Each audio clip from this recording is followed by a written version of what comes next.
Bonjour à toutes et à tous et bienvenue à cette nouvelle session de webinaire dédiée à la thématique de la sous-traitance et de l'engagement de ces sous-traitants dans la démarche de certification Calliope.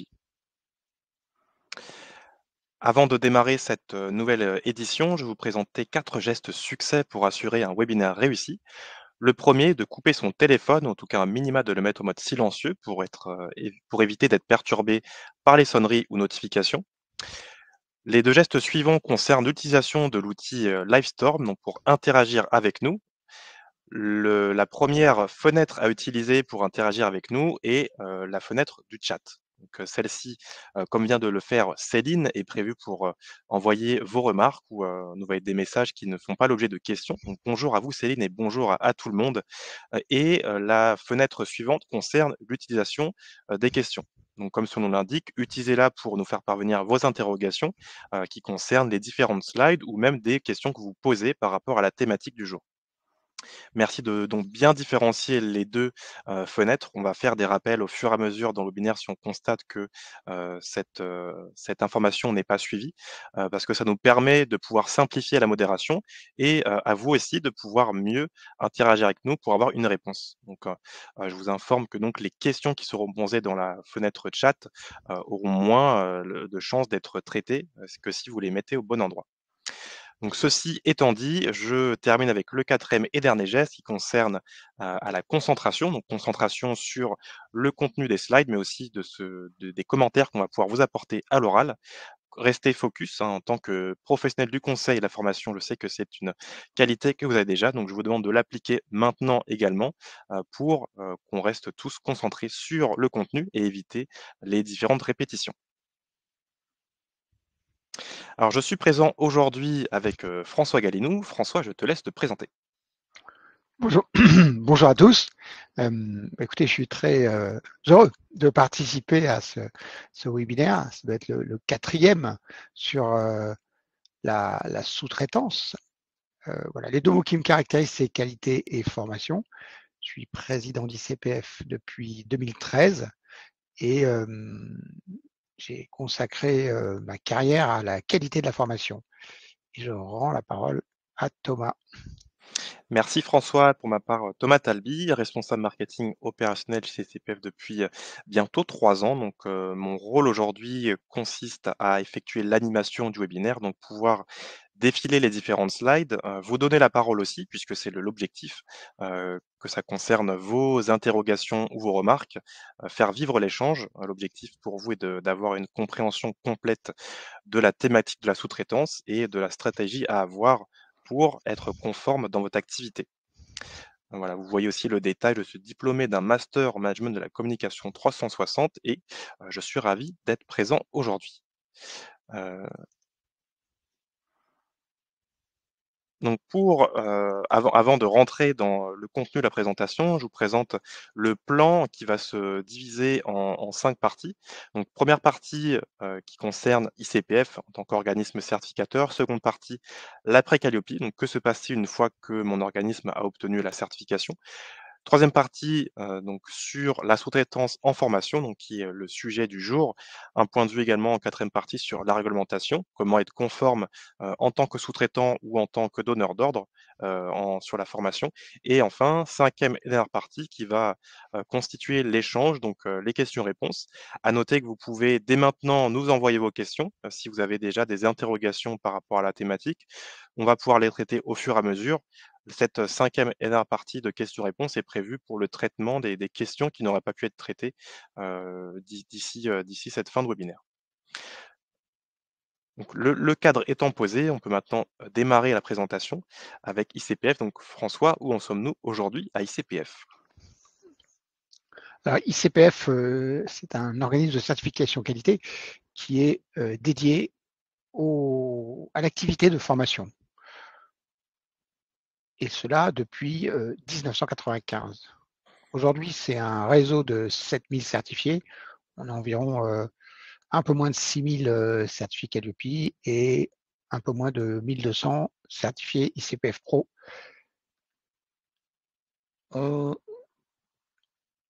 on apporte, je dirais, d'une part, des hommes et des femmes professionnels, 16 auditeurs salariés, une équipe de 43 collaborateurs.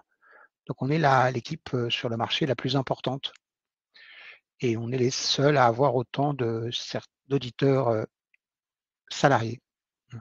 Donc c'est ce qui fait qu'on a une compétence technique dans le domaine de la formation qui est très importante et qui nous différencie des autres certificateurs. L'autre point de différenciation, c'est notre plateforme. On a développé une plateforme Noé, donc qui est en amélioration continue. On est sur une nouvelle version depuis octobre 2023. Donc elle s'améliore sans cesse tous les jours et c'est ce qui nous permet de délivrer un service de qualité qui va, je dirais, vous faciliter la vie.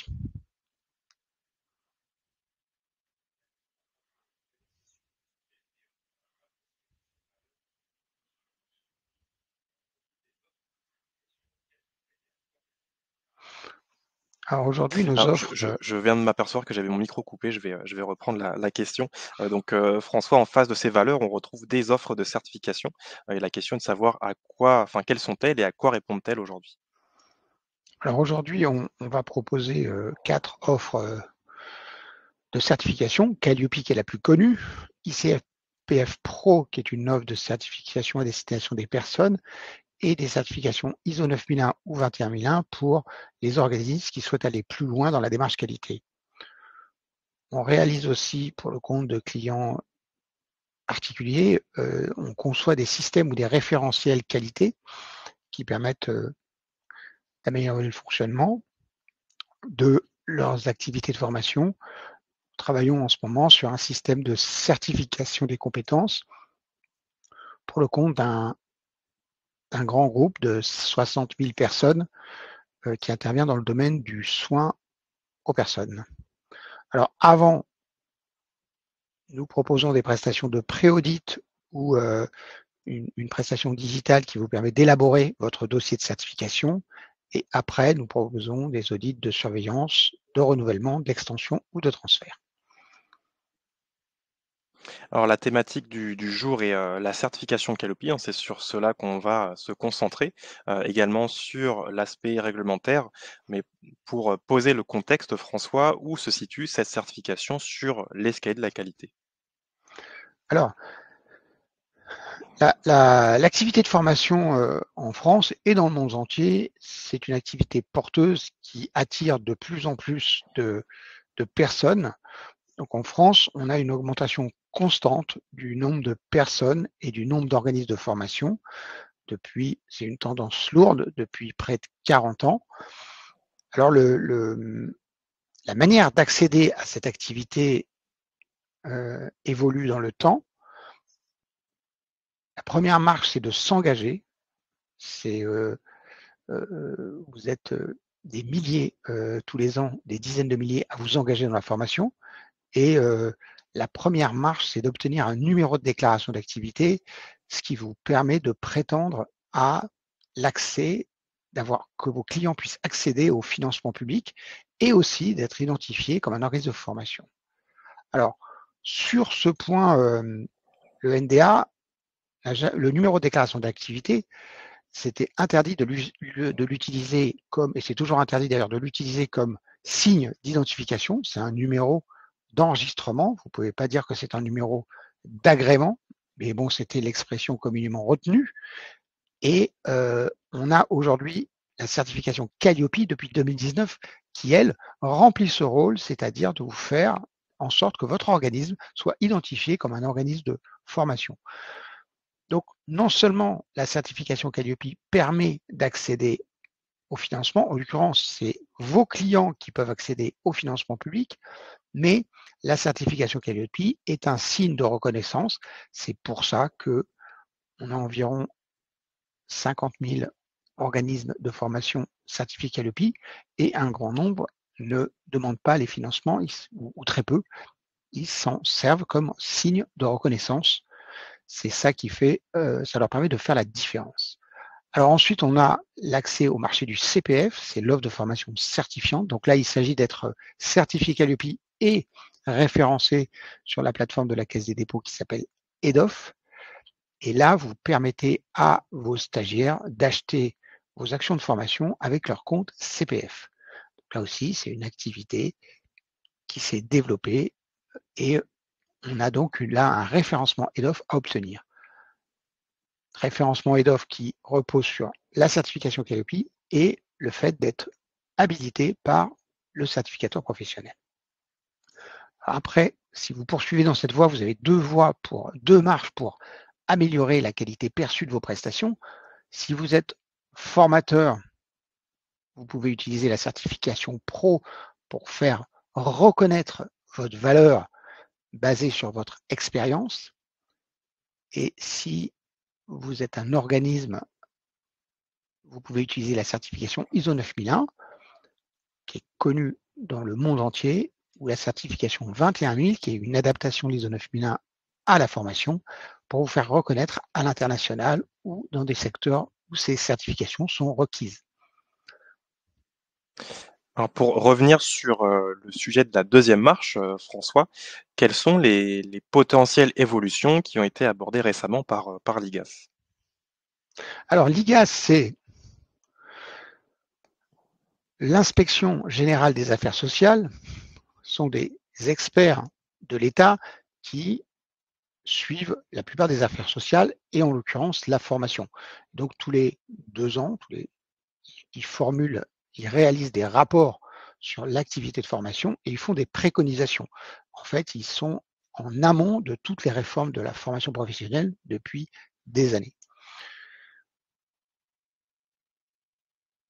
Alors, ils ont recommandé cette année de généraliser la certification Calliope à certaines catégories de sous-traitants, mais pour toutes les actions de formation. C'est-à-dire que à terme, ils proposent que tous les sous-traitants pour toutes les actions de formation soient certifiés Calliope, sauf s'ils ont un seuil de chiffre d'affaires assez bas ou, comme on le verra tout à l'heure.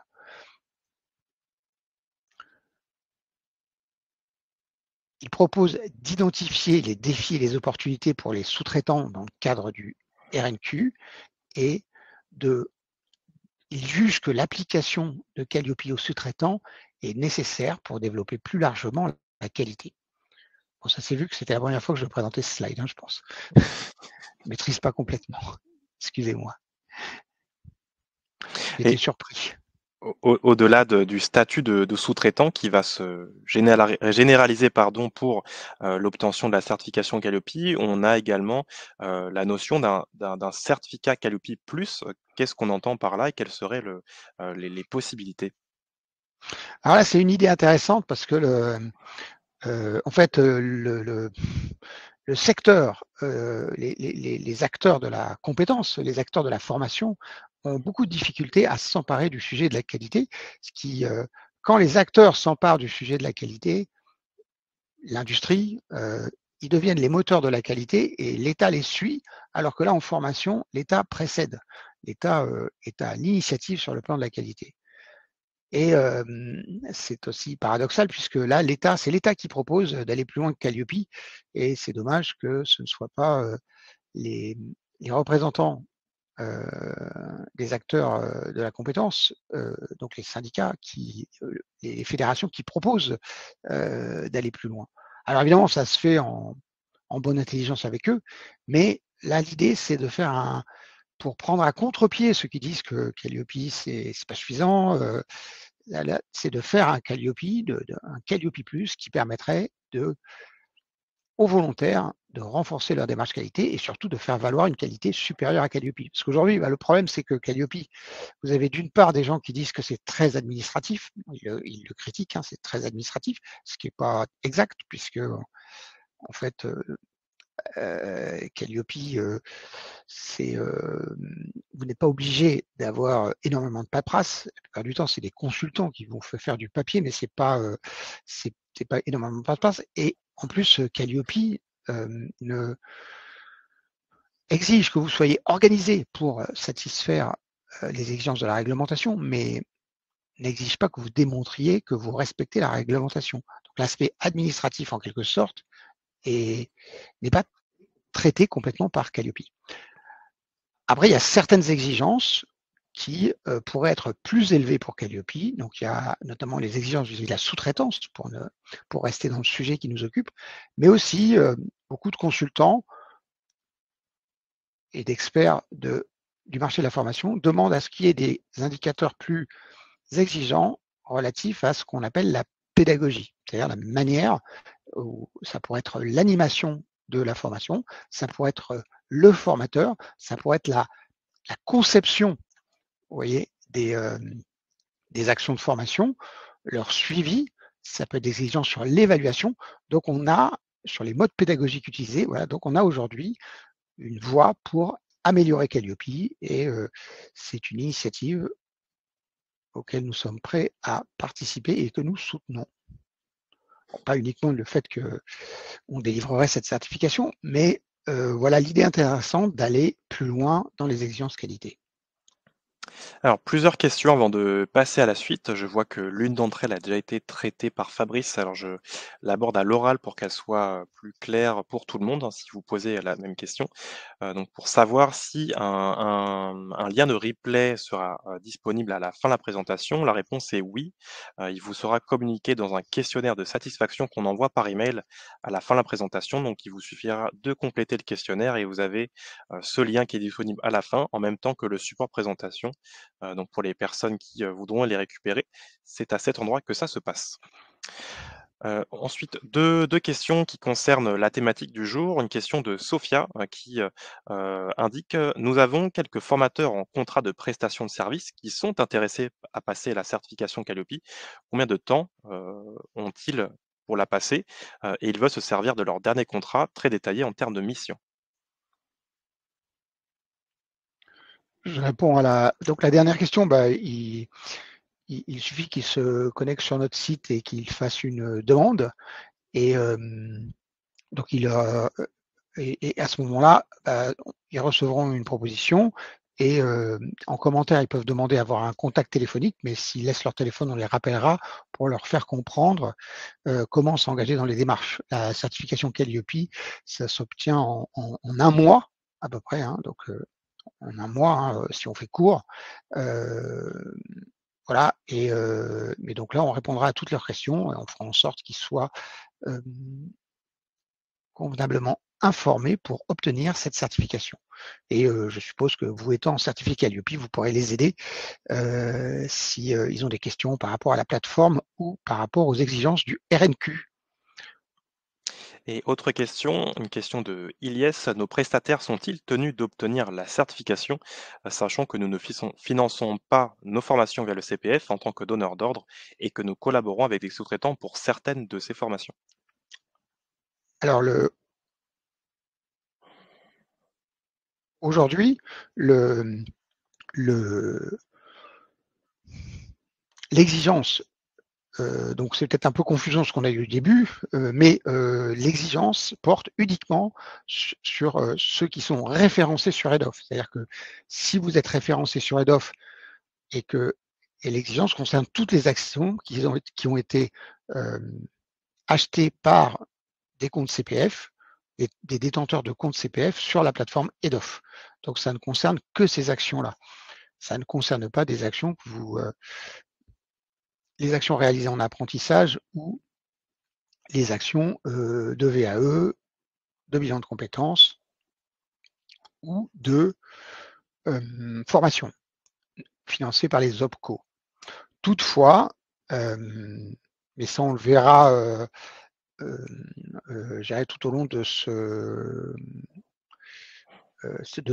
webinaire, il est important de commencer d'ores et déjà à préparer vos sous-traitants à l'idée d'obtenir, la certification Calliope puisque c'est, on peut dire, une mesure qui est dans les tuyaux aujourd'hui.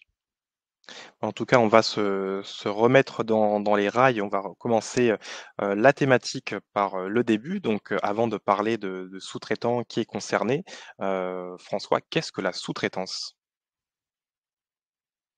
Alors la sous-traitance est une, externalisation d'une partie de la prestation. La prestation, c'est l'analyse du besoin, la conception, la réalisation, le suivi de l'action et l'évaluation.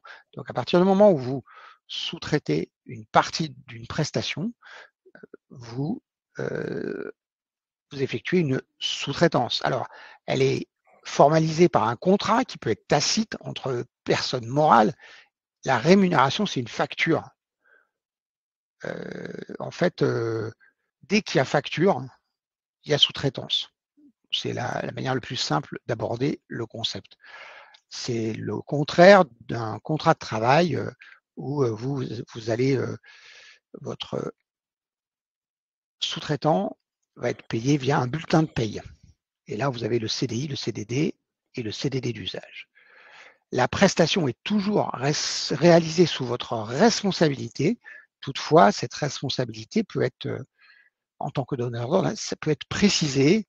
Vous pouvez avoir des clauses dans le contrat, des clauses dans le contrat avec le client. Vous pouvez avoir des clauses d'agrément systématique et des clauses aussi dans un contrat avec un client final qui s'impose aux sous-traitants. La non-divulgation d'informations, la non-concurrence, la non-sollicitation par exemple. Donc vous êtes responsable du respect de ces conditions par le sous-traitant. Et dans le secteur de la formation, quels sont les différents modèles qui existent aujourd'hui? Alors, le donneur d'ordre est un OPAC.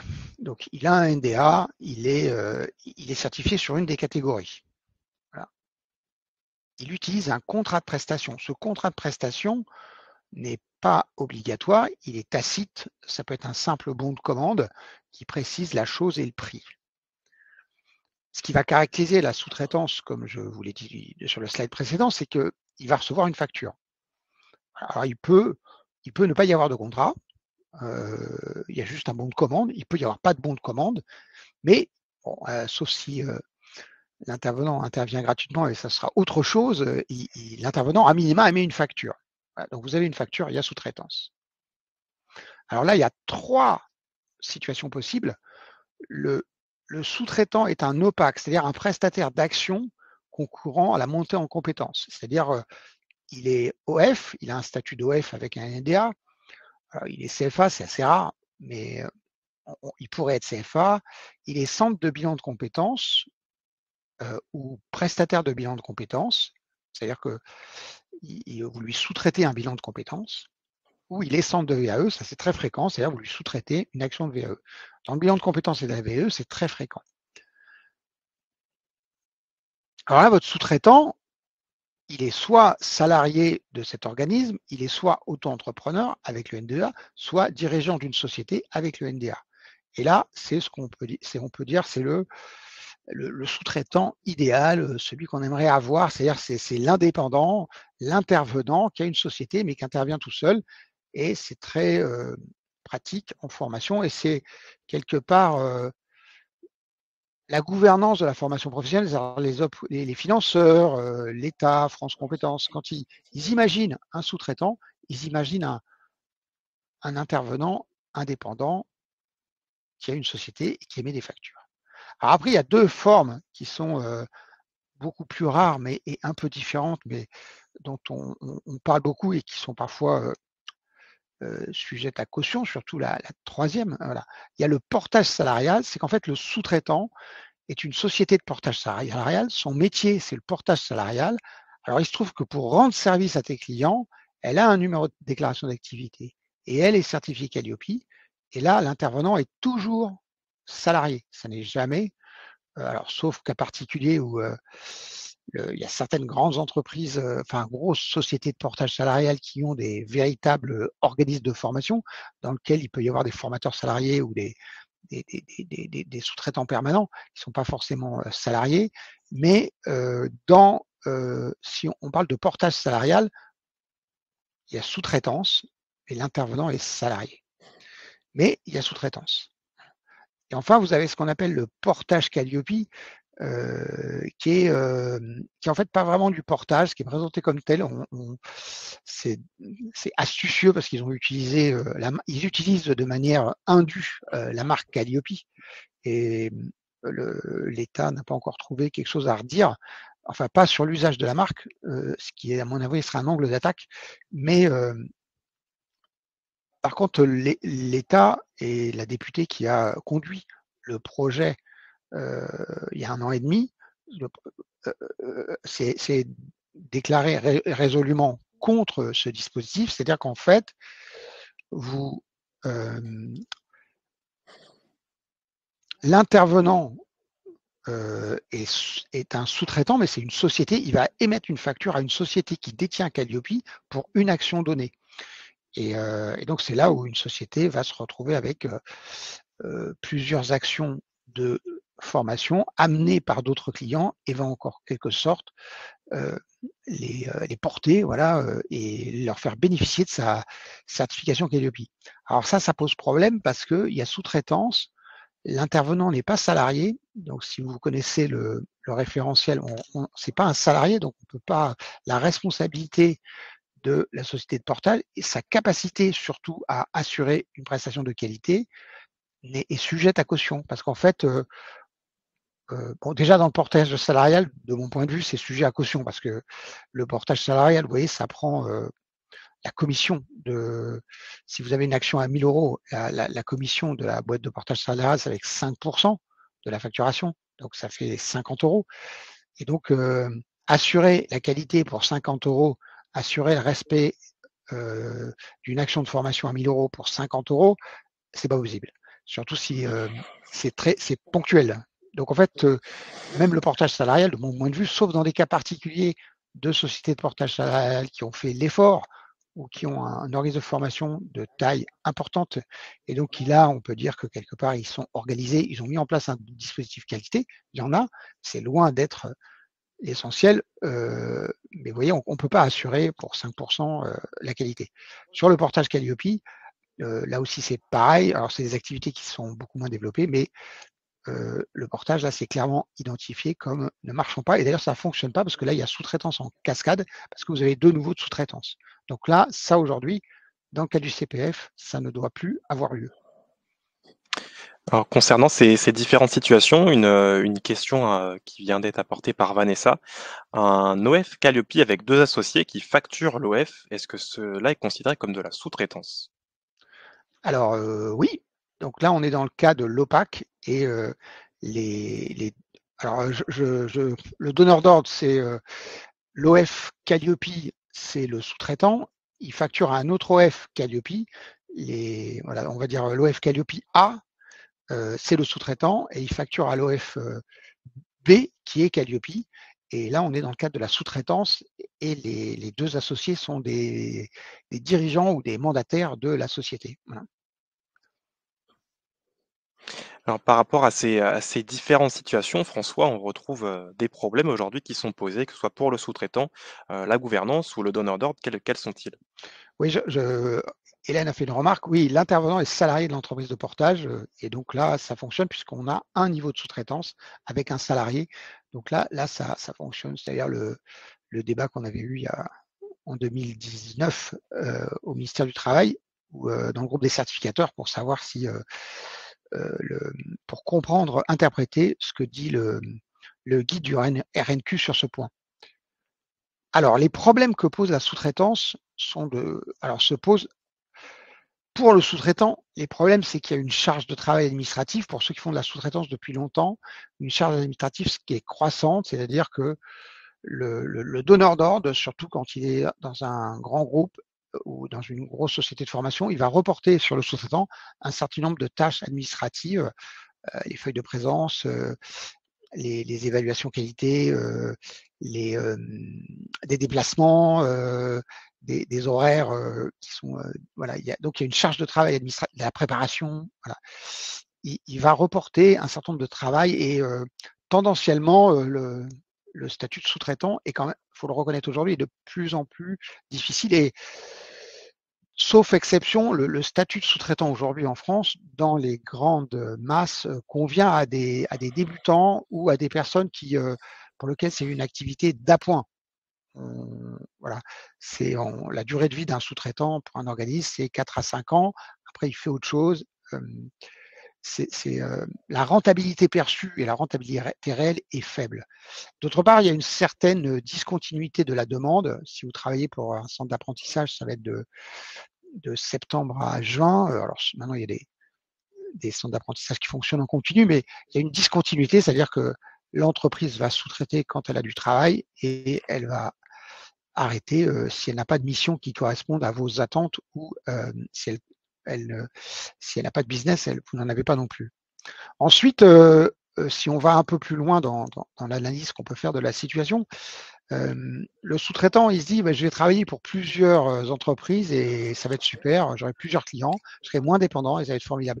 Et en fait, c'est pas si facile dans la réalité pour ceux qui le pratiquent, parce qu'en fait, vous avez généralement un commanditaire principal, celui-là, il a des exigences, il a un certain tarif et en fait, le temps que vous allez avoir à disposition, c'est le temps qu'il ne vous achète pas.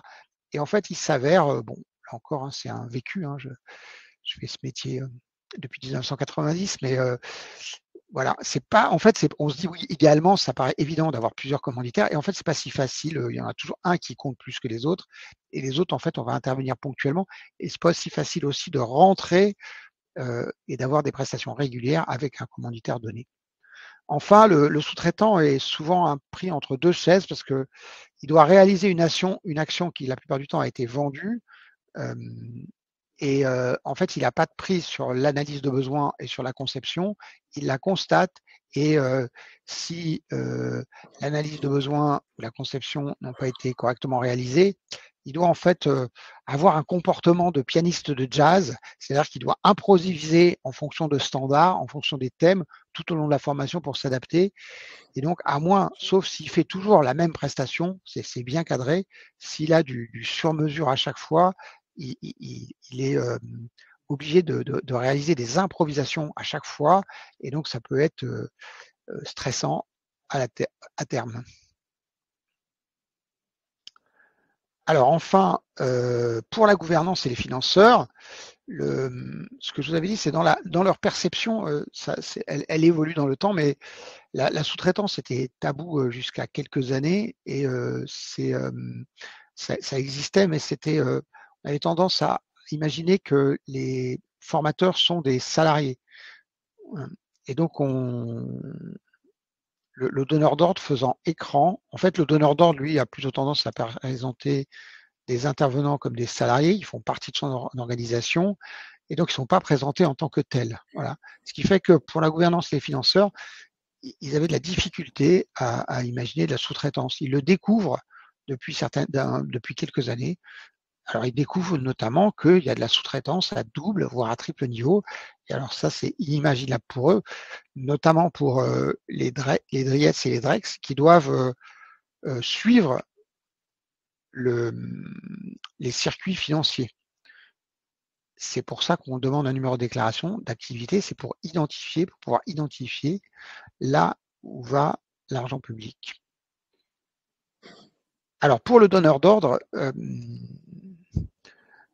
alors surtout au début, quand il se crée, avec la sous-traitance, il y a l'illusion d'une capacité illimitée. C'est-à-dire que le donneur d'ordre se dit, voilà, comme si demain j'ai 1000 jours de formation, je prendrai 20 sous-traitants et je les ferai. Et ça, c'est illusoire parce qu'en fait, il y a un problème de disponibilité. C'est pas si simple de trouver des sous-traitants quand on regarde bien sur une compétence donnée, hein, c'est pas si simple. Il n'y a pas tant de sous-traitants que ça disponibles. Et il n'y a pas souvent de capacité à exécuter de manière normalisée un programme déterminé. En fait, aujourd'hui, on a plutôt des consultants formateurs qui ont leur support, leur référentiel, leur manière de faire.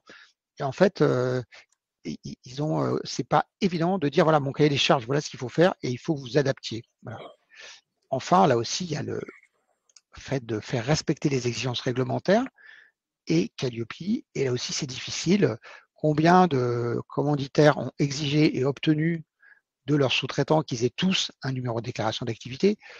C'est obligatoire depuis longtemps. Et il y a encore d'une part des débats sur ce point, et d'autre part, il y a encore beaucoup d'intervenants qui n'ont pas de NDA. Et aussi de respecter les exigences Calliope. Alors par rapport aux exigences Calliope, un des phénomènes que n'a pas bien compris, à mon avis, la gouvernance, c'est qu'en fait, quand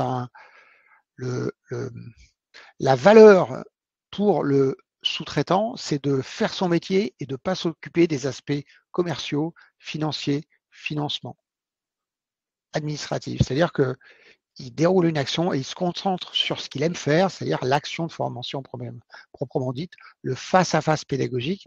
C'est, comme vous le savez tous, parce que des professionnels de la formation, c'est une activité extrêmement épanouissante et certains le font pour rien, parce que c'est un peu comme quand on joue d'un instrument de musique, hein, c'est une pratique épanouissante.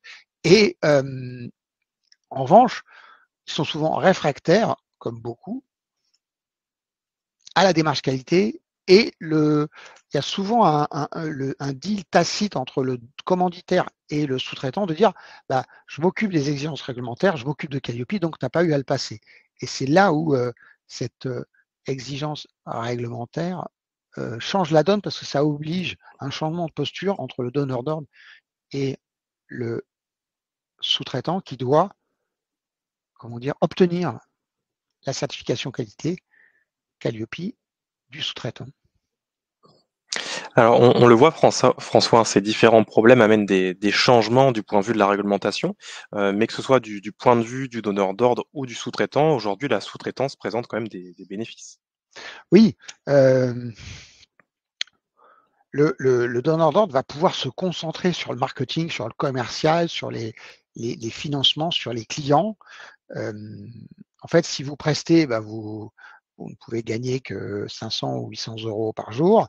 Si vous faites intervenir des sous-traitants, vous allez pouvoir récupérer entre 30 et 40% de la marge, voire plus. Et de ce fait, bah, si vous avez 3 sous-traitants qui travaillent le même jour, bah, c'est comme si vous faisiez un jour. C'est comme ça qu'un organisme se lance et vous minimisez les risques financiers. Et aussi, vous n'avez pas, vous êtes une boutique en ligne qui peut présenter tous les produits. Alors, il y en a certains qui sont disponibles, l'autre moins, mais vous présentez tous les produits. Vous voyez.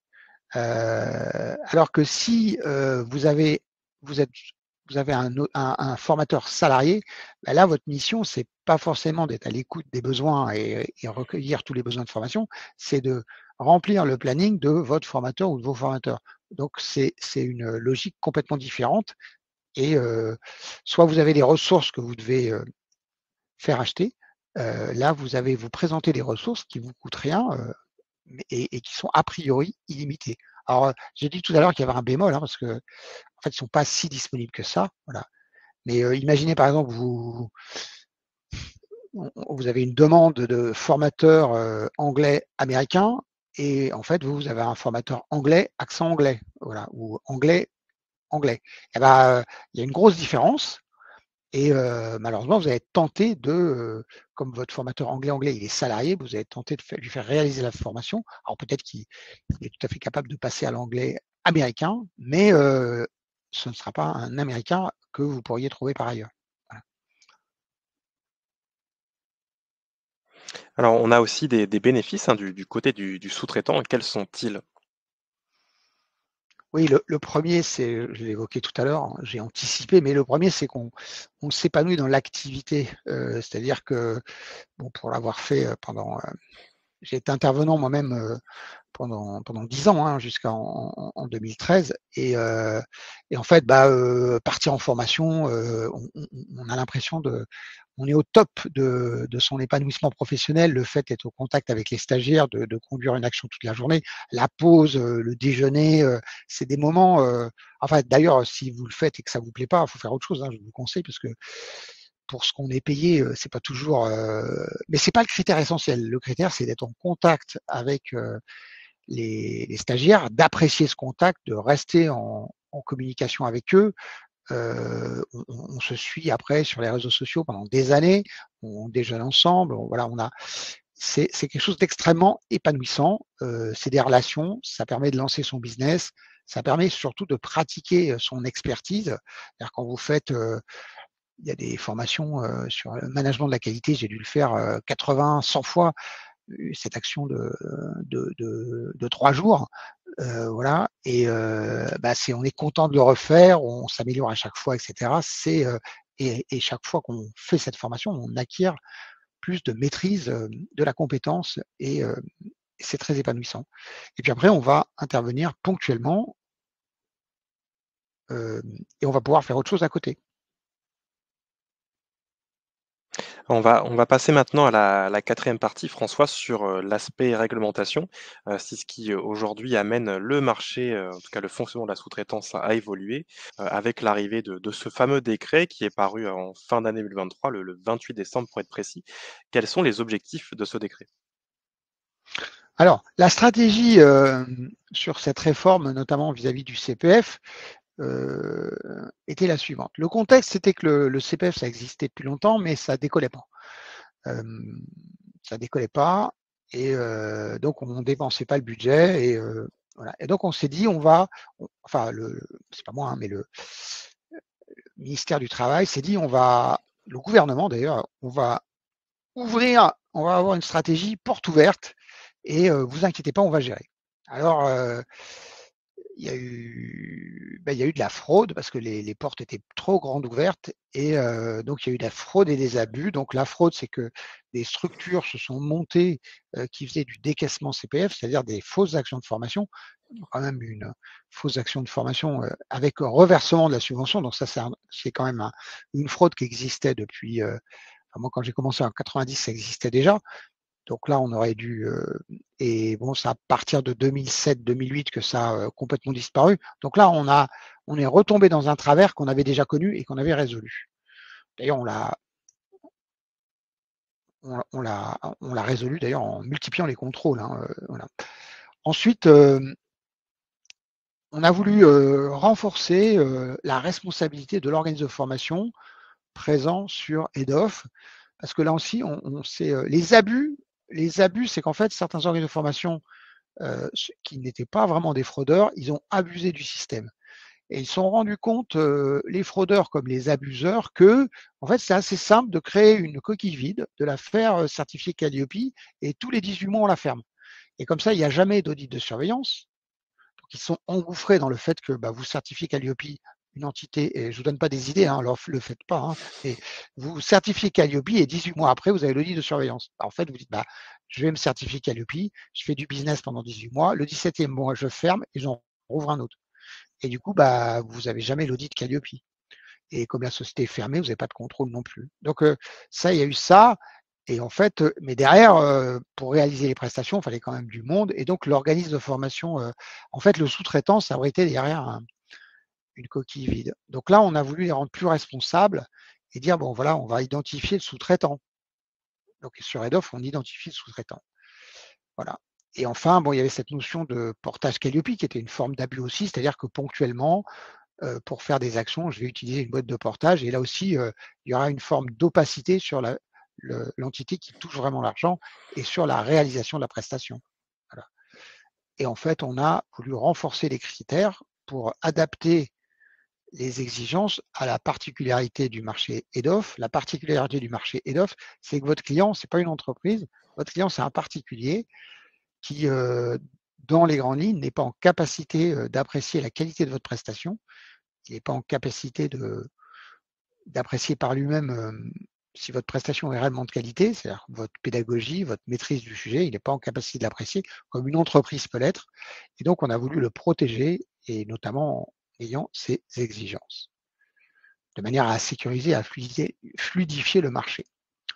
Alors, donc, ça a donné naissance à un décret sur la sous-traitance qui est en vigueur depuis le 1er avril. Donc, vous devriez tous être en conformité par rapport à ce décret.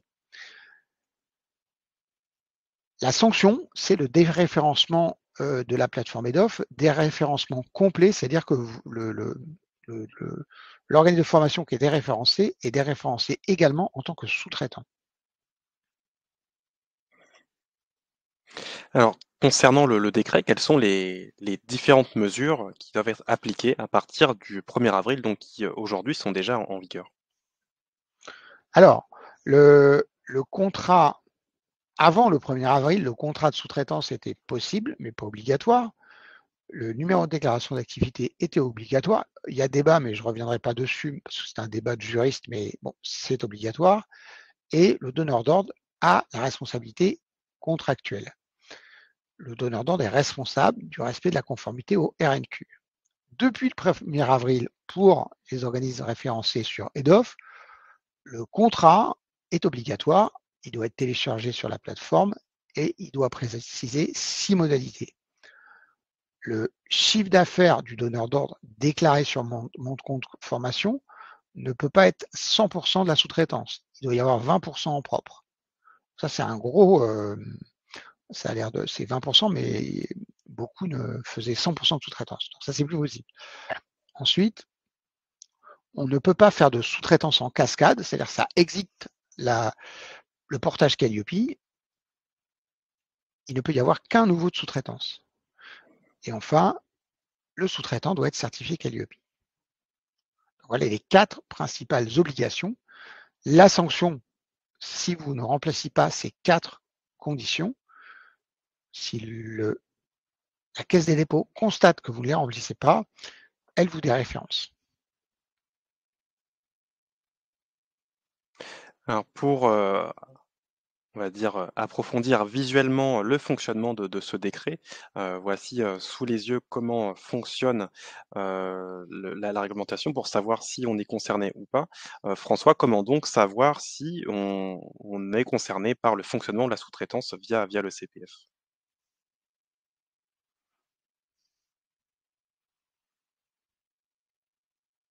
Alors,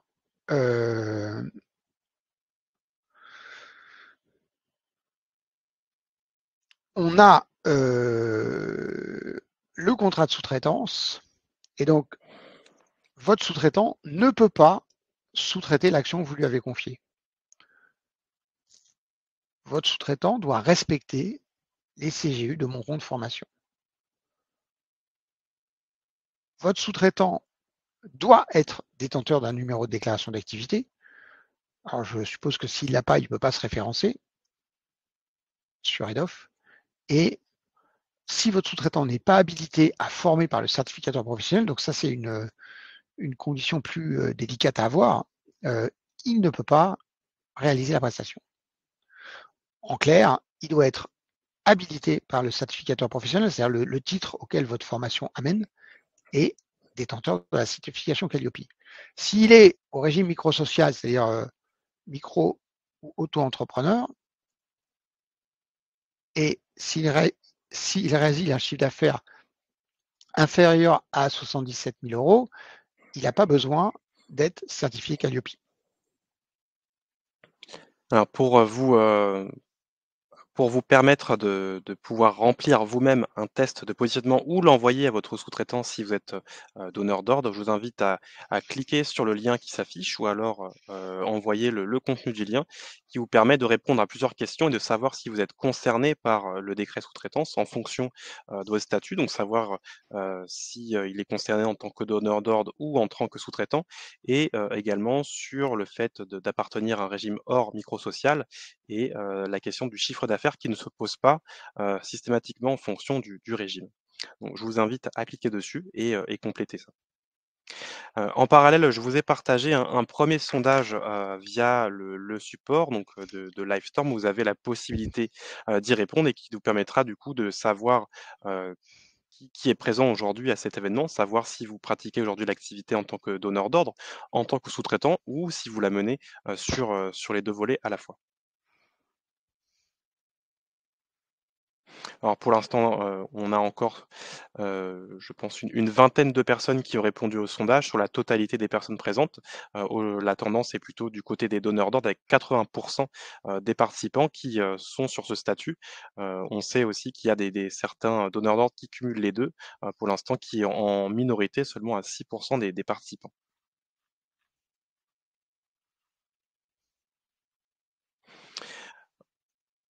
François, aujourd'hui, où en est-on de la mise en application de ce décret, par rapport au contrôle et des actions qui vont être, passées au crible, par rapport à ça? Alors, le moins qu'on puisse dire, c'est que le, euh, le, le mouvement qui concerne des dizaines de milliers de sous-traitants commence doucement. Alors, puisqu'il s'agit de déposer les contrats sous EDOF, et surtout, ça aurait dû donner lieu à une vague de demandes Calliope et nous, on ne la constate pas et nos confrères non plus. Alors, on constate une demande soutenue pour d'autres activités, notamment un grand nombre d'OF en fait vont chercher Calliope parce qu'il y en avait déjà près de 70 000 qui ne l'avaient pas, 70 000 NDA, mais la motivation première n'est pas la sous-traitance. On a un mouvement qui se met en place doucement, mais qui n'est pas encore à la hauteur de ce qu'il devrait être. Alors, les raisons, je vous les ai expliquées, c'est-à-dire qu'en fait, le donneur d'ordre on a ça demande un changement culturel et le fait que le donneur d'ordre se dise bon, maintenant il faut que j'exige le NDA, Calliope, etc. Et il faut aussi que sur un plan économique, ce soit justifié. Donc il y a un certain nombre de conditions à mettre en place et une évolution du marché. Voilà. Alors, en revanche, ce qui est certain, c'est que le risque existe puisque le décret s'applique et que la Caisse des dépôts, comme toute entité, je dirais, publique, ne peut pas décider si elle applique ou pas un décret. Il y a certaines organisations politiques, on va dire, comme par exemple une région. Quand vous travaillez avec les régions, moi j'ai vu des responsables de formation régionaux dire nous, on n'a pas appliqué Calliope tout de suite. Alors après, ça met des mois, voire des années pour qu'on l'oblige à appliquer Calliope, mais on peut dire que une région a une capacité de résistance supérieure à une administration. Voilà.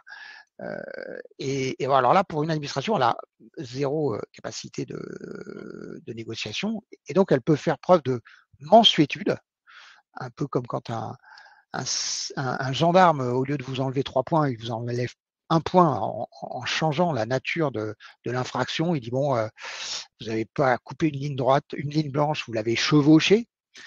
Et donc, au lieu de perdre 3 points, vous perdez 1 point. Donc, ils peuvent faire preuve de mansuétude, ce qui, pour les contrôles DREETS ou DREETS, c'est assez fréquent. En revanche, ils devront constater les infractions et comme vous devez publier les contrats de vos sous-traitants, ils vont reprendre les actions et là, donc, ils voient le contrat de sous-traitant, ils regardent s'il est certifié Calliope ou pas et voilà, c'est établi. Voilà. Donc là, il, faut se préparer au contrôle. Les contrôles ils nous l'ont annoncé quand ils sont venus à notre événement. Là, vous voyez les photos.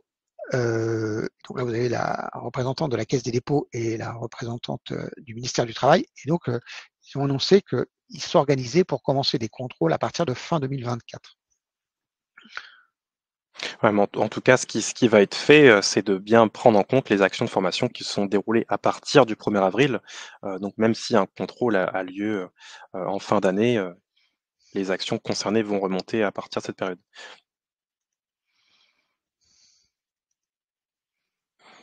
Donc aujourd'hui, François, qui est responsable de cette réglementation? Alors, c'est le donneur d'ordre qui a l'obligation, donc c'est au donneur d'ordre, c'est le donneur d'ordre qui sera déréférencé, et donc c'est au donneur d'ordre d'obtenir que son sous-traitant soit certifié Calliope. Alors L'obligation ne s'applique pas aux sous-traitants. C'est le donneur d'ordre qui dit je te passe une commande, mais pour pouvoir avoir cette commande, tu dois avoir Calliope. Du point de vue de Calliope, nous avons aussi des évolutions qui viennent accompagner ce décret. Que dit le référentiel Calliope aujourd'hui, François, par rapport à ce statut? Alors là, on parle de comment le sous-traitant va avoir Calliope. Donc là, on a créé une sorte de 5e catégorie, qui n'en est pas vraiment une, où le sous-traitant peut avoir un audit aménagé qui va prendre en compte le fait qu'il n'a pas de client en direct, c'est-à-dire quelqu'un qui ne fait que de la sous-traitance. Alors ce dispositif existe aujourd'hui, c'est le même principe pour le numéro de déclaration d'activité, c'est-à-dire que un organisme de formation qui ne fait pas d'action en direct, pour avoir son numéro de déclaration d'activité, il peut l'avoir sur la base de la présentation d'un contrat de sous-traitance.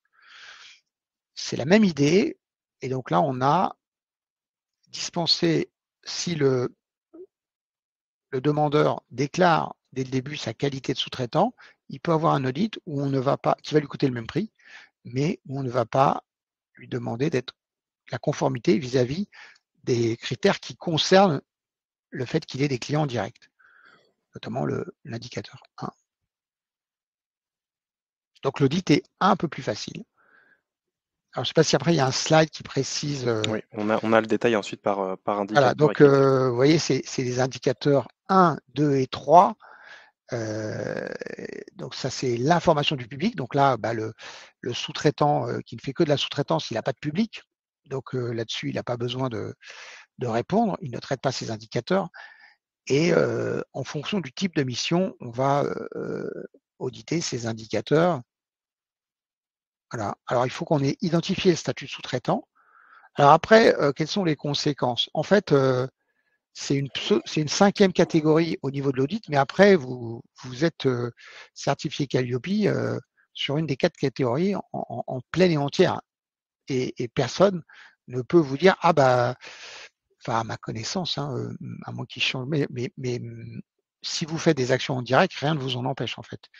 Donc là, il y a un audit un peu plus facile et après, vous avez voilà, la catégorie en tant que telle. Alors, de mon point de vue, vous avez tout intérêt à vous organiser pour passer l'audit sur tous les indicateurs, puisqu'en fait, là, il suffit, c'est pas très compliqué de trouver une action de formation que vous organisez pour qui peut être une action gratuite où vous démontrez que vous avez mis en place tous les indicateurs. Voilà. Et de ce fait, pour le même prix, vous avez passé la certification sur tous les indicateurs. C'est pas plus difficile. Et là, ça vous permet d'être positionné pour travailler en direct le cas échéant et de bénéficier pleinement de la certification Calliope. Alors, bon, c'est là encore, c'est pas forcément c'est un équilibre à trouver entre vous et votre sous-traitant. À vous de présenter la chose comme ça vous arrange le plus. Voilà, je n'incite pas tous les sous-traitants à aller travailler en direct. Enfin, si les sous-traitants vont travailler en direct, je formule des vœux pour qu'ils aillent travailler avec des clients qui ne sont pas ceux du commanditaire. Voilà, même si de temps en temps c'est un point délicat, mais en aucun cas, ce que je dis est une incitation à ce qu'ils aillent travailler avec vos clients. Alors, on va maintenant passer à la partie stratégique, hein, puisque en tant que donneur d'ordre ou en tant que sous-traitant, face à ce décret, il faut agir. On va vous présenter différentes stratégies à adopter et en parallèle un sondage que je vais vous laisser compléter. Donc, François, je te laisse aborder la stratégie pour le donneur d'ordre et je vais pouvoir activer le sondage pour les personnes concernées en tant que sous-traitant en tant que donneur d'ordre, pardon, sur cet aspect. Alors, le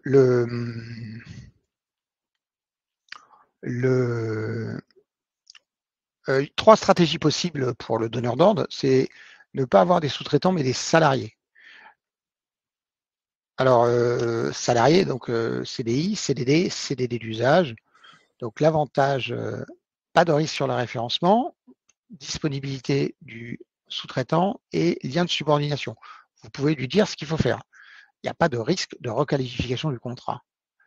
Inconvénient, c'est souvent des ressources fixes. Bah, c'est plus lourd faire un bulletin de paye, faire un CDD d'usage. Un CDD, c'est quand même la paperasserie, c'est un peu plus lourd que c'est plus lourd que payer une facture. Et donc c'est là aussi moins évident d'avoir une activité profitable quand on a des salariés. Deuxième stratégie, exiger la certification Calliope des sous-traitants, les principaux, ceux qui sont significatifs. Voilà, donc l'avantage, c'est la conformité avec EDOF, le recours possible, le recours ponctuel possible et une forme de synergie entre entrepreneurs. C'est rarement une collaboration entre sous-traitants et donneurs d'ordre, c'est rarement des commandes successives et des exécutions ponctuelles de missions, c'est un partenariat, des échanges, un partenariat commercial, etc. Et donc là, il y a une possibilité de créer une synergie. L'inconvénient, c'est qu'il y a une double résistance. Comme je vous l'ai dit, le commanditaire souvent rechigne à obtenir, à demander à son sous-traitant d'être Calliope.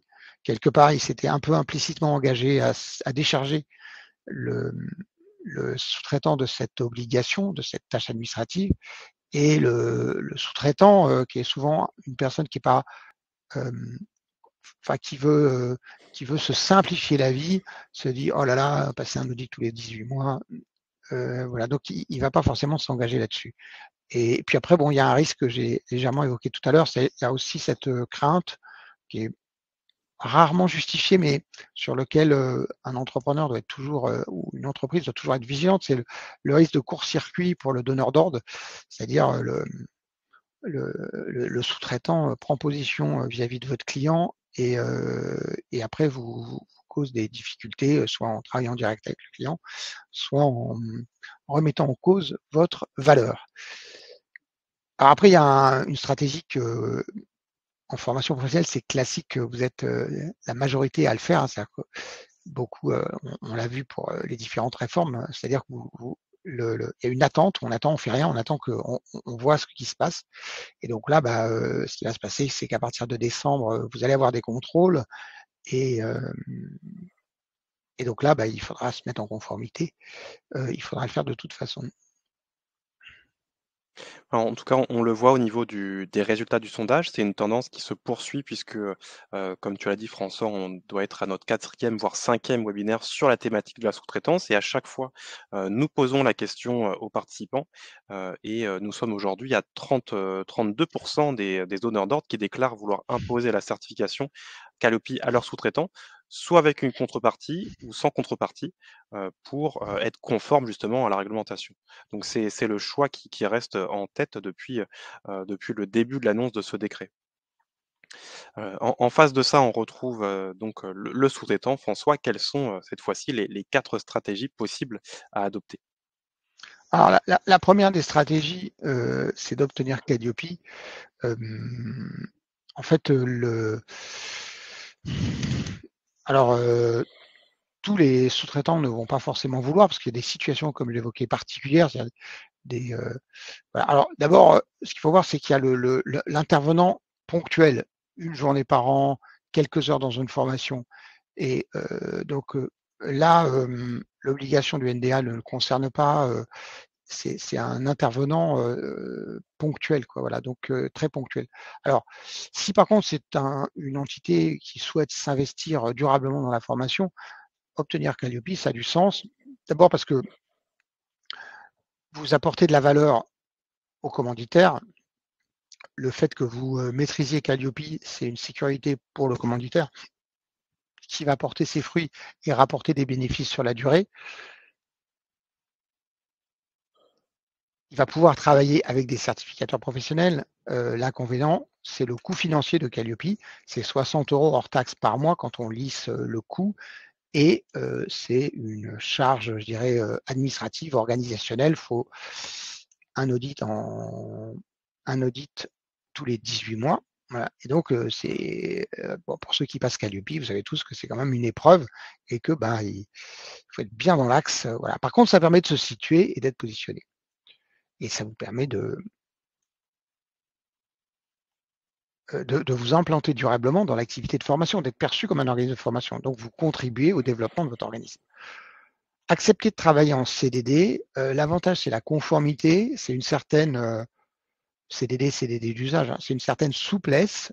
Là encore, c'est si vous voulez pas vous embêter à faire une comptabilité, à je dirais créer une société. Le CDD d'usage a de la valeur parce que bah, voilà, vous avez votre retraite, vous faites quelques actions de formation, voilà, vous travaillez, c'est un statut entre guillemets de vacataire et bon, ça c'est intéressant. Alors après, il y a une perte financière parce que les charges sont supérieures et c'est quand même un peu complexe parce qu'après avec votre bulletin de paye de quelques heures, ça part dans votre retraite. Je suis pas sûr on a, on cotise beaucoup et c'est bien mieux d'avoir l'argent sur le compte de votre société et de l'utiliser comme bon vous semble dans le cadre du respect des obligations fiscales et sociales. Alors, accepter de travailler avec le statut auto-entrepreneur. Donc là, on a des organisations qui vous sollicitent sur ce plan-là. Vous êtes salarié, vous avez à côté un statut auto-entrepreneur. Vous avez une entreprise, à côté, vous avez un statut auto-entrepreneur. Et donc là, l'avantage, c'est la conformité. L'inconvénient, c'est que auto-entrepreneur, c'est un statut de débutant précaire qui n'a pas de pérennité, c'est quelques années. Et donc, très vite, vous arrivez à un blocage. Et là, vous êtes un peu coincé parce que vous avez commencé à faire du chiffre d'affaires. Et à la limite de chiffre d'affaires qui vous bloque et vous posez beaucoup de questions et ça, c'est reculer pour mieux sauter en quelque sorte. Donc, je vous conseille aujourd'hui, si vous êtes à ce statut-là, c'est de prévoir le coup suivant, de décider maintenant ce que vous allez faire quand vous allez atteindre le plafond. Comme ça, vous passez sans réfléchir, vous appliquez sans réfléchir le jour où ça se présente la stratégie que vous avez décidée. Alors ensuite, il y a une quatrième voie qui consiste à s'engager dans la qualité. En fait, la dimension essentielle d'un intervenant n'est pas, en matière de qualité, n'est pas exprimée par le fait qu'il respecte Calliope. C'est-à-dire que là, autant une organisation, si elle respecte Calliope, elle délivre une certaine qualité, elle donne un signe de qualité, c'est-à-dire qu'elle démontre sa capacité à organiser un processus de formation de qualité. Autant un intervenant qui, lui, n'est pas responsable du processus, ce qu'on attend de lui, c'est pas le fait d'avoir Calliope. Ça lui permet d'aider, de faciliter le déroulement du processus entier, mais dans sa partie d'intervention de 9h à 17h et de dispension, de transfert de connaissances, de pédagogie, d'animation, Calliope n'atteste pas grand-chose en fait. Et donc c'est là où vous pouvez faire la différence en vous mettant vous-même en tant qu'intervenant dans une démarche qualité. Et il s'agit d'obtenir la certification pro pour aller valoriser ce qui fait de vous un intervenant de qualité et pouvoir le partager avec vos stagiaires et vos commanditaires. C'est clairement se mettre en démarche qualité. Voilà. Alors l'inconvénient de la démarche certification pro, c'est qu'elle ne permet pas le référencement en tant que sous-traitant. C'est une demande qu'on fait de plusieurs années, mais pour l'instant, n'a pas été entendue. Et donc, on n'avance pas sur ce plan-là, c'est-à-dire qu'il n'y a pas de démarche qualité aujourd'hui, à part la nôtre, pour le professionnel de la formation en tant qu'intervenant. Mais c'est une stratégie possible. Alors, bien, ça vous permettra. Il faudra avoir Calliope en plus si vous, voulez intervenir en sous-traitant sur le CPF, mais c'est quand même une stratégie, mais elle peine à se mettre en œuvre. Alors au niveau, des résultats du sondage, ce qu'on retrouve également du côté du sous-traitant, c'est plutôt, l'obtention de la certification Calliope, donc en tête avec, 18 des participants sous-traitants qui déclarent vouloir l'obtenir, par rapport à ce décret. On approche la fin du webinaire, on va passer à la conclusion. On pourra ensuite traiter, les questions jusqu'à 15h30, et vous fournir l'ensemble des éléments pour, poursuivre la démarche avec nous. Alors François, par rapport, à tous les éléments que nous venons d'aborder, quel est l'essentiel à retenir sur cette thématique de la sous-traitance? Alors, le degré sous-traitance impacte en premier lieu et directement le donneur d'ordre. Les sous-traitants seront impactés par l'exigence présentée par le donneur d'ordre. Le risque pour le donneur d'ordre est d'être durablement écarté du marché des particuliers, du marché EDOF. C'est-à-dire que pour ceux à qui c'est arrivé d'être déréférencés, pour revenir au référencement, ça prend des mois et c'est très long et très compliqué, surtout si vous avez lancé un business, parce que le business CPF, c'est un business de flux. C'est pas une action tous les 3 mois, c'est comme c'est entre 500 et 3000 € l'action, il faut en faire beaucoup pour faire du chiffre d'affaires. Et ensuite, l'opportunité, c'est l'amélioration de la qualité perçue par les financiers et les stagiaires de ce marché. C'est-à-dire que Calliope, c'est un signe de qualité, et plus il y a de certificats qualité, plus on délivre une image de qualité. En fait, la qualité, il y a celle dont vous êtes conscient que vous réalisez en tant que prestataire, et vous affrontez souvent l'ingratitude de vos stagiaires et de vos commanditaires. En revanche, les signes de qualité mis en avant, ça impressionne les financeurs et les stagiaires. Ça, on le constate tous les jours. Alors pour, les sous-traitants ou donneurs d'ordre qui souhaitent aller plus loin dans la démarche de certification Qualiopi pour, se mettre en conformité, vous avez deux possibilités. Donc je vais demander à Lucas de vous partager les liens correspondants. 1re situation, donc, à droite, vous êtes sous-traitant et vous souhaitez donc passer à l'action avec l'obtention, de la certification Qualiopi. Vous avez, donc à votre disposition la plateforme Noé pour effectuer votre demande de certification et nos assistants à la certification comme Maria qui sont à votre écoute, pour vous, guider dans la démarche. Autre possibilité, vous êtes, donc donneur d'ordre, vous avez des sous-traitants qui sont concernés par l'obtention de Qualiopi pour vous mettre en conformité. Nous avons un plan d'action, à vous mettre à disposition pour vous faciliter, leur engagement, et un contact également à votre disposition qui est Vincent. Vous avez donc les coordonnées, qui sont affichées et un lien qui vous a été partagé pour prendre rendez-vous avec l'un d'entre eux. En tant que donneur d'ordre, hein, je souhaite vous présenter une partie de ce plan d'action pour, vous aider dans l'engagement de vos sous-traitants. C'est aujourd'hui une question qui nous est posée, dans la plupart de nos échanges avec nos clients donneurs d'ordre qui ont donc, plusieurs sous-traitants concernés par l'obtention de Qualiopi, mais qui ont des difficultés à les engager pour, différents sujets, notamment sur la perception que représente, la certification Qualiopi. Un premier point qui est, l'identification, donc, avec ICPF, nous permet d'identifier quels sont vos sous-traitants pour qu'on puisse, les contacter, qui est en lien avec le deuxième point, leur envoyer un test de positionnement par rapport à leur régime de leur activité, mais aussi leur chiffre d'affaires, vous permet d'identifier qui est concerné par la démarche. Le troisième point, donc une restitution qui vous est faite pour vous présenter, donc en détail qui sont les sous-traitants qui sont concernés par la démarche. Peut-être que, aujourd'hui vous n'êtes pas au courant de qui il est en fonction du statut et du chiffre d'affaires, afin d'assurer la 4e étape de l'embarquement. Donc une fois, que ces, sous-traitants sont concernés, comment ICPF va procéder pour, vous permettre l'engagement de ces sous-traitants?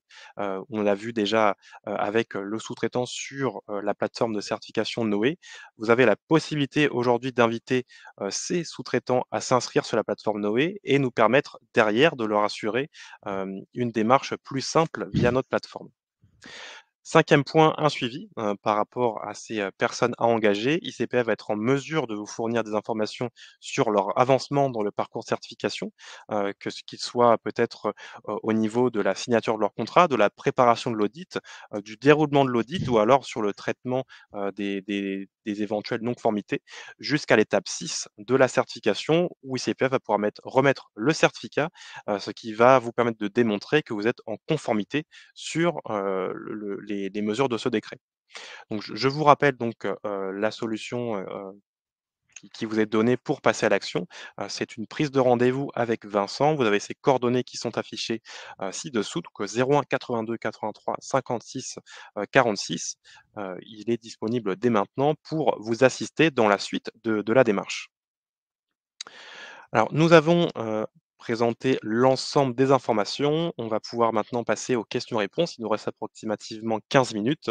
Donc je rappelle que, vous allez recevoir un questionnaire de satisfaction à la fin du webinaire qui vous donnera accès à 2 éléments: le support au format PDF ainsi que le lien du replay, qui va mettre quelques instants à charger. Donc la vidéo est déjà en train de s'intégrer pour que vous puissiez revisionner. Ça demande en général 2 minutes avant que la vidéo soit disponible. Donc si vous voyez que, le contenu n'est pas encore disponible, je vous invite à patienter quelques instants. Vous avez également, l'accès à la plateforme, via les liens qui vont être partagés pour créer un compte ou encore obtenir une proposition et nos coordonnées qui s'affichent, soit par téléphone ou email. Alors au niveau des questions, je vois qu'il y en a à peu près une dizaine à traiter. Je vais commencer par, heu, l'une des questions qui a récupéré le plus de votes, donc question posée par English for Success. Vous remarquerez l'accent, sur la prononciation. Les sous-traitants avec un chiffre d'affaires inférieur à 77 700 € sont-ils obligés, de disposer de la certification Qualiopi et d'une habilitation de référencement sur mon compte formation? Alors la réponse est non, mais à nuancer puisque, le chiffre d'affaires n'est pas le seul critère qui vous permet, de déterminer cette obligation. Le premier critère, c'est le régime. Si votre sous-traitant, est hors du régime microsocial, c'est-à-dire qu'il n'est pas auto-entrepreneur, qu'il n'est pas micro-entrepreneur, la question ne se pose pas. Il est forcément, concerné par l'obligation de certification et donc d'habilitation. En revanche, si il est auto-entrepreneur ou micro-entrepreneur, mais que son chiffre d'affaires excède, ces 67 700 €, là, il va être concerné. Donc commencez plutôt par vous poser la question du statut avant de vous demander, le chiffre d'affaires qu'il réalise. Alors question, suivante, question posée par Hélène. Sommes-nous d'accord que le fait de ne pas solliciter les entreprises de portage, certifiées Qualiopi, est complètement illégal à ce jour? François? Alors, c'est la question sur le portage, hein? Oui, c'est ça. Ouais. Alors, oui, le portage salarial par un organisme certifié Qualiopi, mon avis personnel, c'est que dans la majorité des cas, ça ne permet pas d'assurer la qualité, donc ça, c'est un avis personnel, mais par contre, c'est un recours qui est tout à fait possible, d'une part, et d'autre part, il y a des organismes certifiés qui ont fait l'effort d'être en conformité, je dirais, dans l'esprit avec Calliope, et donc il y en a certains qui ont fait l'effort. Dans la grande majorité, non, et aujourd'hui, force est de constater que Calliope est un peu trop ouvert sur ce plan-là. Mais oui, ça reste, il y aura pas de, il peut y avoir une perte de la certification Calliope, mais il n'y a pas de risque d'amende ou voilà, il n'y a pas de risque d'amende ou de déréférencement. Voilà. Si on reste dans le sujet des DOF. En revanche, dans le cas du portage Calliope, où vous êtes vous-même, vous avez un organisme qui vous porte, vous n'avez, enfin, une entité qui n'a pas Calliope, qui va réaliser la prestation pour le compte d'un organisme dit de portage Calliope, qui réalise lui-même la prestation pour le compte d'un OF référencé sur EDOF, là, il y a sous-traitance en cascade, et donc là, il y a risque de déréférencement pour l'organisme qui est référencé sur EDOF. Là, il y a risque de déréférencement. Alors, c'est pas un risque légal, hein, parce que on va dire que c'est l'application d'une réglementation, donc je pense qu'il n'y a pas d'amende, hein, la sanction, c'est le déréférencement. Ouais, mais il n'y a pas de, c'est pas un risque légal, mais il y a un risque de déréférencement, on va dire. Ça, c'est clair. C'est pas mon avis personnel, c'est l'application stricte du décret. Alors question suivante, posée par Sylvie. J'interviens souvent en sous-traitance. Un de mes donneurs d'ordre ne me fournit pas de contrat conforme aux exigences de Qualiopi. Comment faire, surtout dans le cadre de l'audit? Sylvie qui indique être, elle-même certifiée Qualiopi. Alors, si en fait il s'avère que, j'ai peut-être pas très bien compris la question, mais le certificateur Calliope n'a pas pour mission de vérifier la conformité du contrat de sous-traitance. Il va, et d'ailleurs non plus la présence d'un contrat. Il va considérer le contrat comme une preuve de sous-traitance, voilà, mais il n'en évalue pas la conformité. En revanche, c'est EDOF qui, si votre contrat, vous êtes référencé sur EDOF et vous déposez des contrats qui sont non conformes, c'est-à-dire qu'ils ne renseignent pas les six critères obligatoires, ou si vous avez un sous-traitant mais il n'y a pas de contrat, là, c'est vous qui, enfin, le donneur d'ordre, référencé sur EDOF, qui encourt le risque de déréférencement. J'étais clair? Oui, c'est Ouais. clair pour moi. Après, si Sylvie souhaite avoir une précision supplémentaire, elle pourra nous l'indiquer dans les questions. Alors, question suivante. Je suis OF Certifié Calliope et nos formateurs qui animent les cours sont sous-traitants, mais nous proposons en plus à nos clients un nombre d'heures de formation sur une école en ligne. Ces heures de formation online sont-elles bien considérées hors sous-traitance?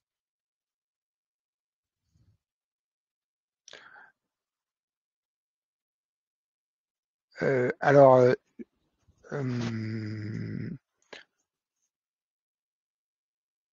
là, donc là, c'est de la formation à distance et c'est des heures de formation online. Ce qui signifie qu'en fait, euh, est-ce qu'il y a un intervenant? En fait, s'il y a un intervenant qui réalise la prestation, euh, euh, ça là, c'est compliqué parce qu'en fait, enfin, il faudrait voir qu'est-ce que c'est du e-learning. Ah bah, s'il y a personne derrière, non, ça rentre pas. Ouais. Si ça rentre pas. C'est-à-dire que là, il n'y a pas d'intervenant, voilà. Parce qu'en fait, dans le domaine du e-learning, il y a une problématique et je pense que sur EDOF, il y a des exigences quand on fait du e-learning, mais propres à tous les financeurs. Et donc là, c'est ces exigences-là qui se, qui s'appliquent. En fait, vous allez avoir le problème à partir du moment où il y a des intervenants qui peuvent être des intervenants ponctuels et qui, là, vont pas être considérés comme des formateurs. Mais là, dans le cas d'EDOF, bon, par exemple, si il y a un très gros centre de formation qui est 100% online et il avait des intervenants. Et en fait, il a dit, bon, ces intervenants, c'est pas des formateurs, c'est des mentors. Il les appelait d'un certain nom pour que ça rentre pas ce soit pas considéré comme des sous-traitants. Donc voilà. Mais là, vous, il n'y a pas d'intervenant, donc il n'y a pas de sous-traitance, si j'ai bien compris. J'ai compris la même chose en effet. Pour moi, s'il n'y a pas de sous-traitant, on ne peut pas parler de sous-traitance, donc la question ne devrait pas se poser dans ce cas-là. Une question de Laurent. Les formateurs occasionnels, entre parenthèses, souvent des consultants indépendants experts, doivent-ils avoir un NDA pour animer une formation pour un organisme de formation? Et sous-traitants étrangers? Non. Les formateurs occasionnels, souvent des consultants indépendants experts, doivent-ils avoir un NDA pour animer une formation pour un OF? Alors, tout va dépendre de la fréquence de l'intervention de ce sous-traitant et, et de, de son rôle dans la formation. C'est-à-dire que s'il est tout seul à animer la formation, et en fait, il n'y a personne d'autre, et que si ça se répète, déjà, il y a on va dire qu'il y a une présomption pour que le contrôleur établisse que c'est un sous-traitant.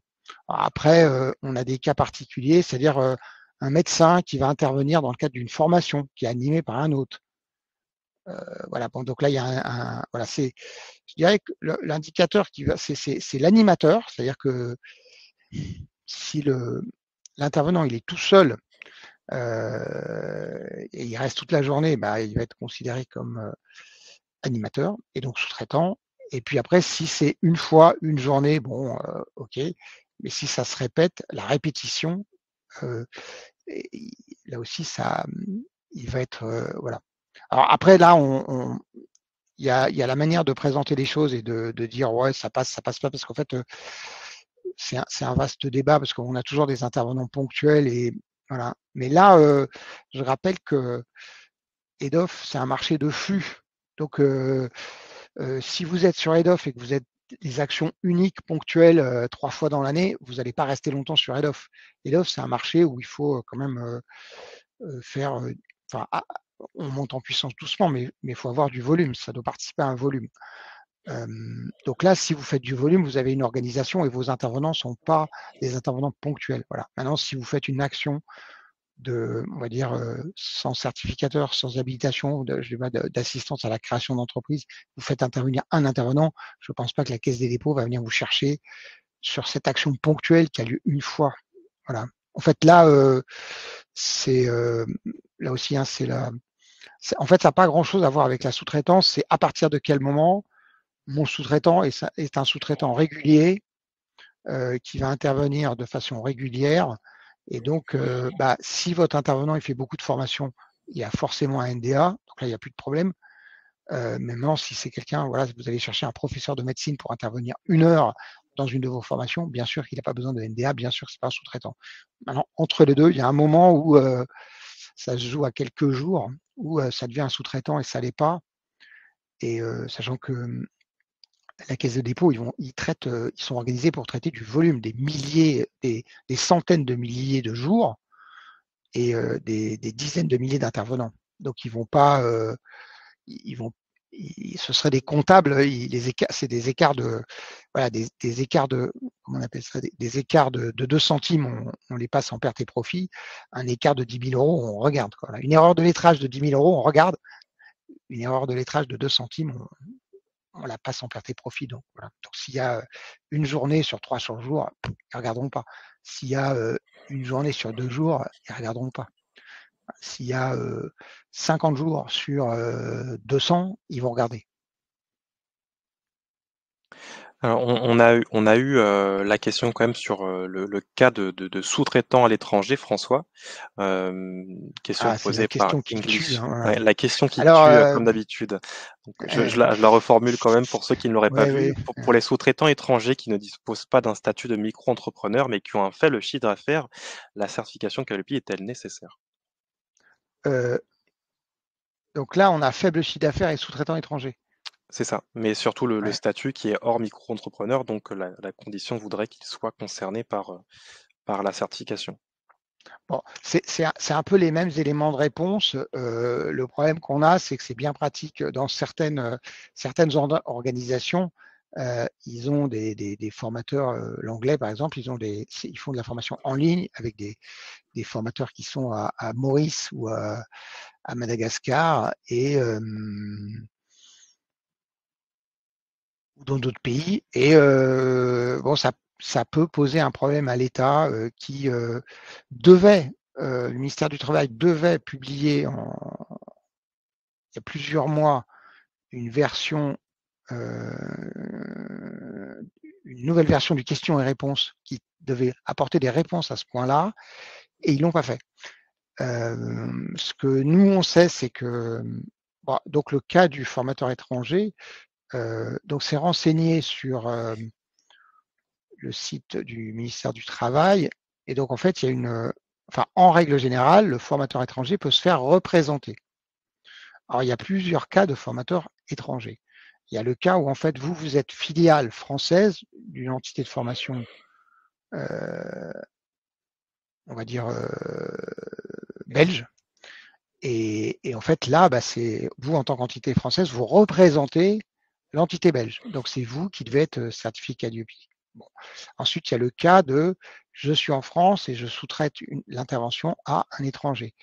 Alors là, c'est compliqué parce qu'en fait, il n'y a pas de. Vous pouvez représenter, ce formateur peut être représenté. Alors nous, on a eu ça par le passé, c'est-à-dire qu'ils obtiennent Calliope par le biais d'un mandataire. C'est assez compliqué parce qu'en fait, après, comment dire, c'est une société qui vous porte. Alors vous devriez pouvoir la porter. Mais aujourd'hui, ce cas est pas clair. Et dans le cas d'EDOF, j'ai pas de réponse précise aujourd'hui. Voilà. Enfin, il y a cette. Enfin, je n'ai pas de réponse précise parce que ça fonctionne pas. On a un certain nombre de clients avec lesquels on échange sur ce problème-là. Et en fait, ils se font représenter. Mais le problème, c'est que ça introduit une deuxième personne et donc on tombe dans le cas de la sous-traitance en cascade. Voilà, donc là aujourd'hui, c'est pas simple. Question en suspens en tout cas qu'on Oui, traitera c'est une lorsque, question en suspens on attend en fait la réponse officielle. Là, je vous ai vraiment dit, j'ai mis tout sur la table, hein, sachant que j'ai pas la prétention et nous on fait la certification qualité, donc on traite des cas. Et donc ce cas-là nous incombe pas. Donc là, on est vraiment en titre informatif et je vous dis ce que je sais. Et donc, pour avoir bien étudié le dossier, il y a une faille parce qu'en fait, dans les faits, ça marche pas parce que la représentation, vous avez une société qui vous représente, mais si vous mettez son NDA, c'est cette société qui apparaît comme le sous-traitant, c'est pas vous. Et voilà. Donc là, dans le cas d'EDOF, ça fonctionne pas. Cette société va pas aller demander l'habilitation sur le secteur où vous formez, quoi. Alors, dernière question, il me semble, avant de mettre un terme à la présentation, une question posée par Catherine. Je suis organisme de formation certifié Calliope et tous mes clients ont des ateliers individuels réalisés par plusieurs formateurs indépendants. Nous ne pouvons pas réaliser un contrat pour chaque client et pour chaque formateur. Comment faire pour répondre aux exigences de la V9 du référentiel? Alors là, on parle des exigences d'EDOF parce que en fait, il faut faire un contrat par. Je comprends pas le fait de faire un contrat par client. En fait, vous faites un contrat par formateur, euh, mais c'est mon point de vue, sachant que je suis pas là encore, je n'ai pas la prétention à dire comment on doit établir les contrats, mais comme ça, en extériorité totale, je ferai un contrat pour avoir vu pour visualiser ce type d'intervention. Je dirais que on fait un contrat par formateur et dans le cadre de ce contrat, il va voilà. Alors après, à moins que nous mettiez en copie le texte de la V9 que vous interprétez pour que je comprenne la situation, mais moi je ferai un contrat par formateur. Valérie qui vient de réagir sur la partie chat, puisqu'elle avait des difficultés à poser la question au bon endroit. Donc, on va vous apporter la réponse si nous l'avons. Donc, le fait d'être un réseau d'associations, que les départements soient adhérents de l'ARDEAR, peut-il avoir un impact sur cette obligation? Alors, je ne connais pas ceci. Peut-être que François, tu le connais. Donc, notre association et numéro d'OF pour 4 associations départementales adhérentes, faisant partie du même réseau, mais aucune dispose d'un sirène. Nous partageons la labellisation Calliope. Chaque structure, pardon, a un numéro de déclaration d'activité, organise et gère ses formations. À la fin, la facturation passe par notre organisme. Alors, je ne vois pas la question. Allez, c'est le dernier message qui a été publié. Donc, le fait d'être un réseau d'associations, que les départements soient adhérents à RDEAR, peut-il avoir un impact sur cette obligation?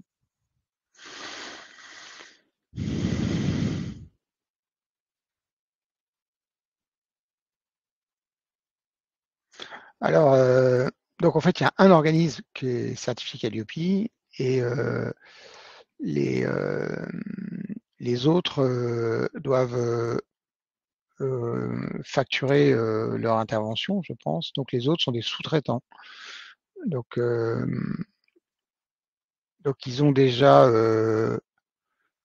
Alors après, Ardéar, ça je ne connais pas, et réseau d'associations, je ne connais pas. Mais là, ce que je vois, c'est que question particulière, mais ce que je vois, c'est que si toutes les associations ont un NDA, c'est qu'il y a déjà une organisation qui est en place pour qu'il y ait une conformité par rapport à l'obligation du NDA.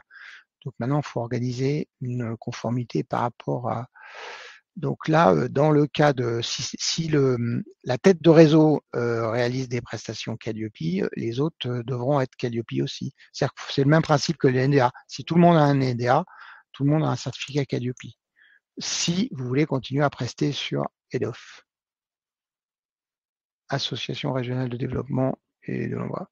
Oui, je dirais que moi ma position, enfin comme ça, c'est que là, le principe qui vous a amené à avoir un NDA par entité me paraît être une mise en conformité par rapport à la réglementation, et donc l'impact la question qu'il faut se poser, c'est que si on est présent sur le EDOF, il faut que les autres sont considérés comme des sous-traitants. S'ils ont un NDA, ils ont Calliope. NDA, ils ont Calliope. Mais bon, voilà. Merci François pour cette Ah bah si dernière on passe par la mise à réponse. disposition de salariés, là c'est des salariés. Non, parce que mise à disposition de salariés, il y a facture. Il y a facture. Il y a facture. Donc ça marche pas. Il faudrait que la tête de réseau salarie les intervenants des autres associations.